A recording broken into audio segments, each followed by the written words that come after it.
Toirasi al tishkach.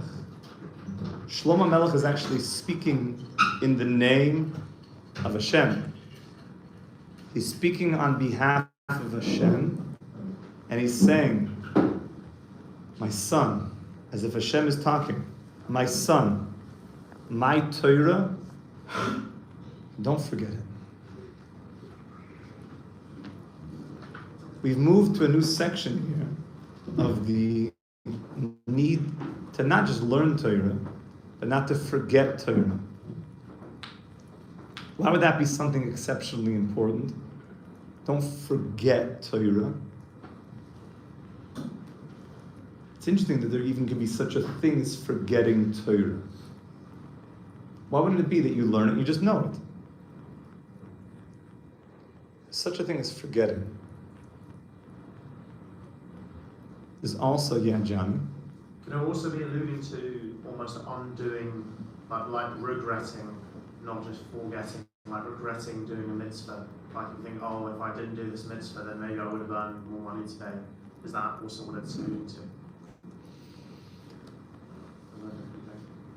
There is such a thing as a person who's basically causing himself to forget. The Gemara gives an example. If a person doesn't do chazara, we're getting ready to start the chazara challenge here in Eshet Torah. If a person does not do chazara, it's like he's causing himself to forget. The person walks in between women. What's chazara? I'm sorry. To review his learning. If he doesn't review his learning, it's as if he's causing it to be forgotten. The Gemara gives an interesting analogy. It says somebody planted wheat. The wheat grew and he never harvested it. So he planted all this wheat. He's got this big source of blessing, but he just never got it, practically. He never harvested the wheat. Yeah? Isn't it true that the Ari HaKodesh lost or forgot his Torah once he came to Israel? There is such a thing where there's a difficulty and there's a test. You get tested to see, even when you forget something, that could be that Hashem could do it. But we're talking about that a person is causing himself to forget. To cause oneself to forget is a big problem. So here, and that comes from not reviewing it, that comes from a whole bunch of things. We also forget our Torah when we come to the world.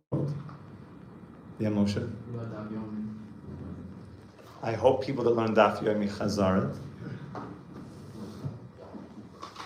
Maybe they start their Chazar 7.5 years later.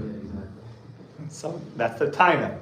Every 7.5 years I'll do some Chazar. I could hear that, which I hope if they have 5 or 6 cycles, then they saw the Daf. It's really important to do Chazar. The Gemara says, Ashrei mi shabal lekan v'talmud b'yodei. Praiseworthy is the person that comes here with the Torah in his hands. What does it mean, the Torah is in his hands? Torah b'yodei. What does that mean, the Torah is in his hands?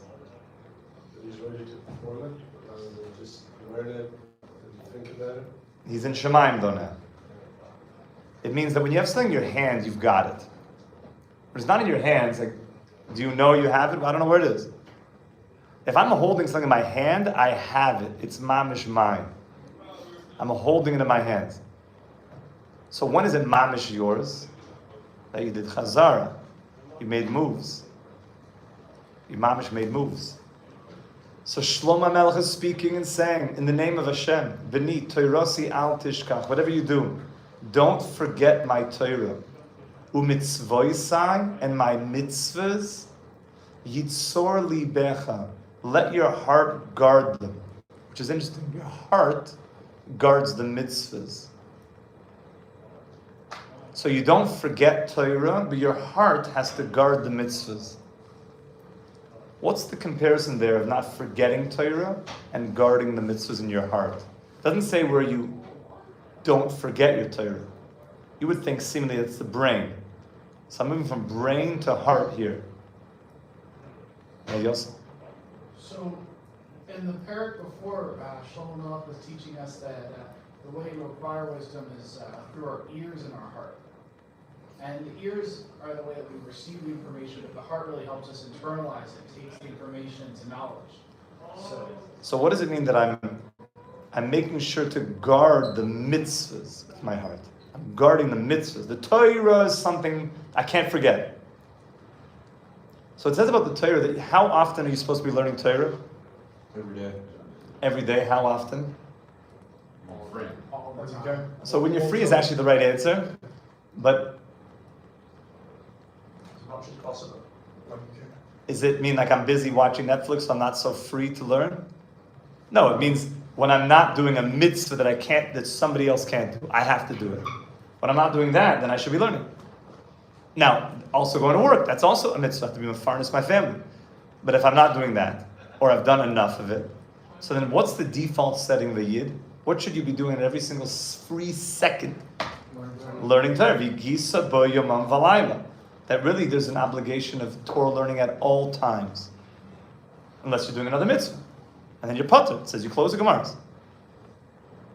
So when it comes to Torah learning, whatever you do, learn all the time, don't forget. When it comes to the mitzvahs, it's something you have to guard in your heart. Something that you guard is something for certain times.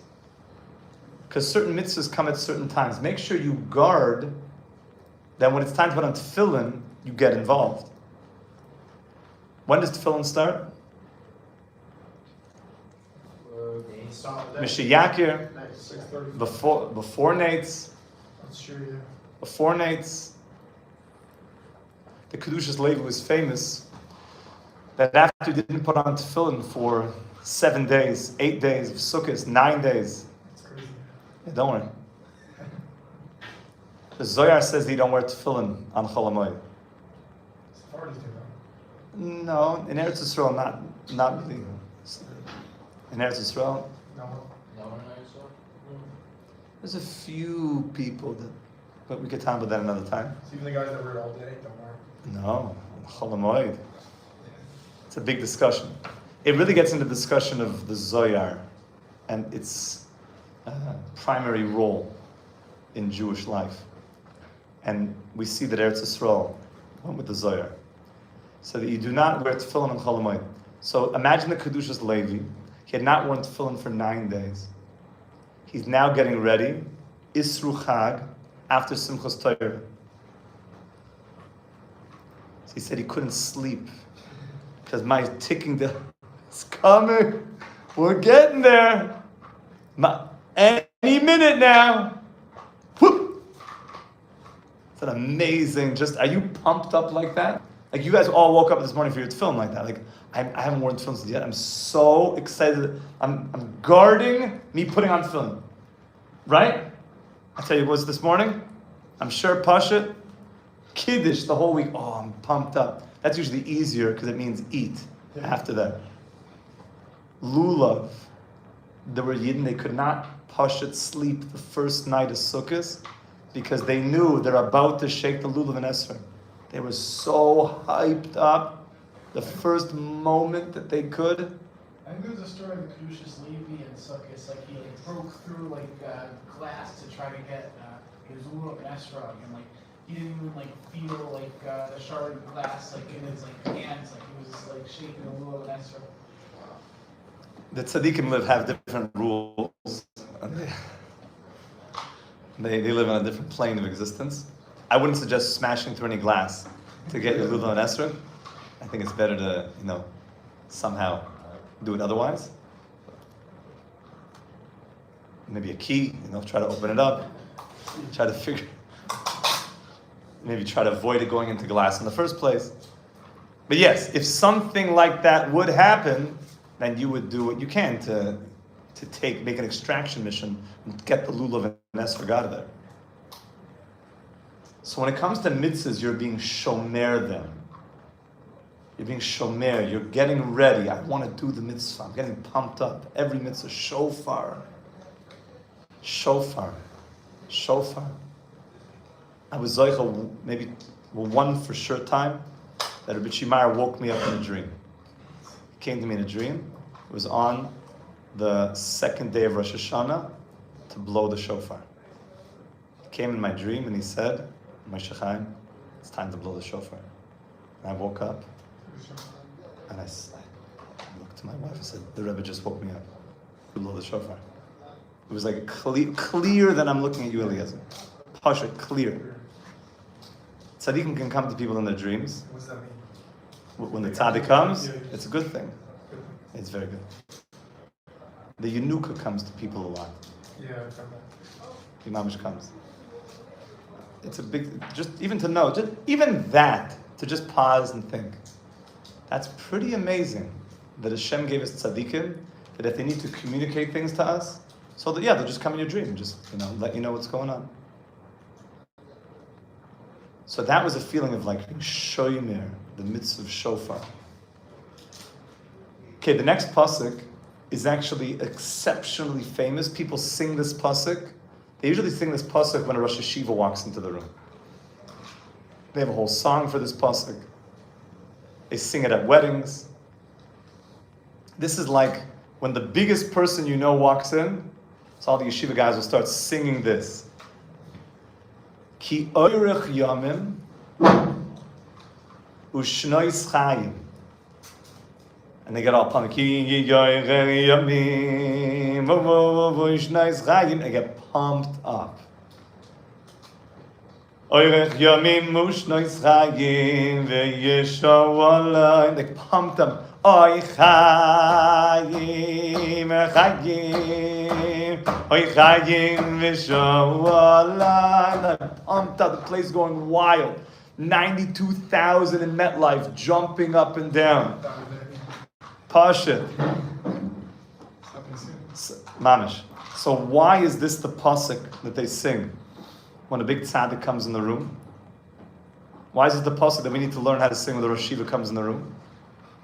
To teach this pasuk. Ki oirech yamim. For this Torah, the same one that Shlomo Melech said, whatever you do, don't forget your Torah, which means learn and do chazara and learn all the time.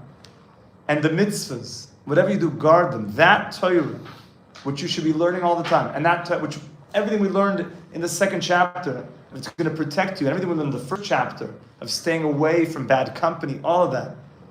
You know what else is going to do for you? This Torah that we're talking about, this Chachma that I'm guiding you, it will be an add length of days and years of life and peace.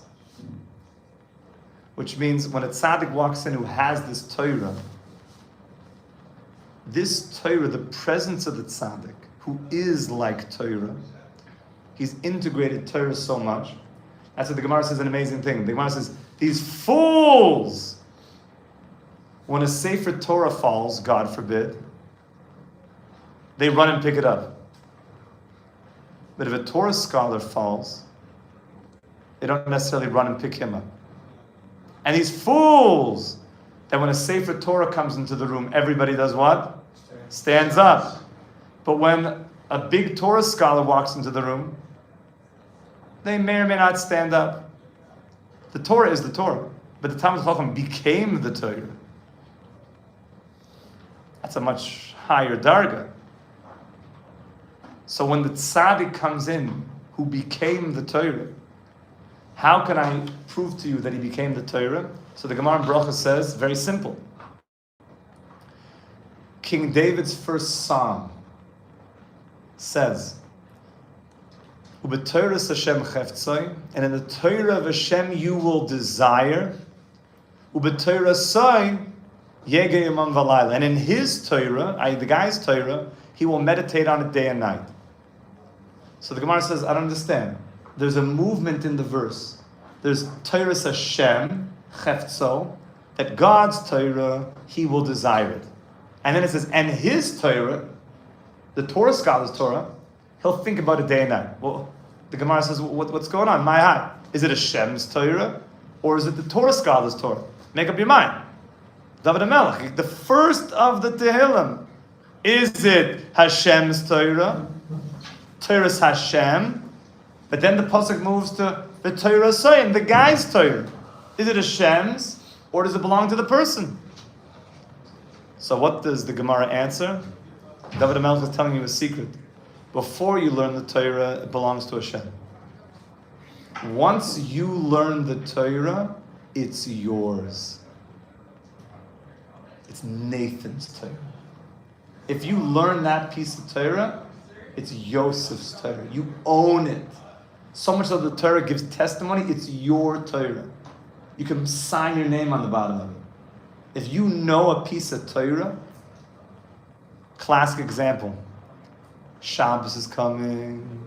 So people know that what happens on Shabbos, we learn Torah. People share ideas, Chumash, Rashi.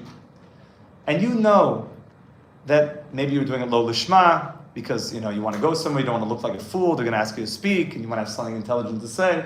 Or maybe there's a girl there you want to impress, lo lishma. But then you actually start doing it for the right reasons, is that you love Hashem's Torah. So you prepare a Torah. And the whole week you're thinking about something you want to say on Shabbos. And the whole week you're like moving it in your mind, and you're adding ideas to it as the week goes on. By the time Shabbos comes, you're living this concept. You could say this Torah in your sleep. It's so you. It's like everyone you meet, you're saying this little Torah to. It's so much you. If you do that, it literally is you. It became your Torah. It belongs to Johnny. It's Johnny's Torah, literally. Before that, it was Hashem's Torah. When you really learn it, it's literally your Torah. It's mamish your Torah. So the Talmud Chacham is literally the Torah. We're going to pick up with this mitzvah Shem tomorrow. Rabbi is saying we should have the great merit of mamish knowing Torah Hashem to me meshivas nafesh. The Torah is perfect.